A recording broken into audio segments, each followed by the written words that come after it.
ठिणगी ठिणगी वाहू दे. अशी एकापेक्षा एक सरस गाणी लिहिणारा हा बहारदार गीतकार. जगदीश खेबुडकरांनी त्यांच्या गीतरचनेनं 5 दशकं गाजवली.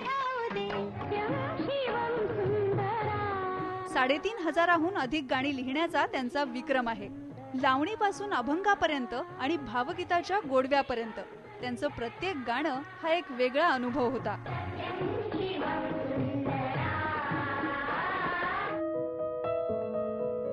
खेबुडकर एकटाकी होते.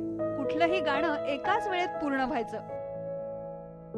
व्ही शांताराम, भालजी पेंढारकर, दादा कोंडके, सचिन पिळगावकर, अजय अतुल अशा प्रत्येक पिढीतल्या कलावंताशी त्यांचं नातं जडलं. कमल हसनच्या हे राम चित्रपटासाठीही त्यांनी लावणी लिहिली होती. सुमारे 325 चित्रपटांसाठी त्यांनी गीतलेखन केलं. पण त्यांच्या पिंजरातल्या गाण्यांनी महाराष्ट्राला भुरळ घातली.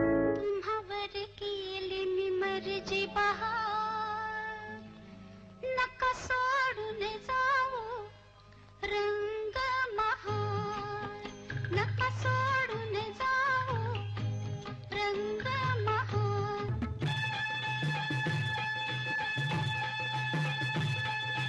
गणपती. खेबुडकरांनी लावणी बरोबरच गोंधळ, भारूड, गवळण अशा लोककलांमध्येही गीतरचना केल्या. त्यांची गीतं जशी गाजली तसे गावरान मेवा, रामदर्शन, लोकरंजन हे कार्यक्रमही लोकप्रिय ठरले. माध्यमातून लोककलेसाठी त्यांनी काम केलं. अभंग थिएटर्स या नाट्य संस्थेची त्यांनी स्थापना केली.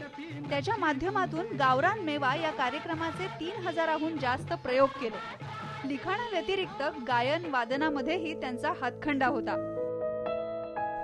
आयुष्याच्या अखेरच्या क्षणापर्यंत जगदीश खेबुडकर गीतलेखन करत होते.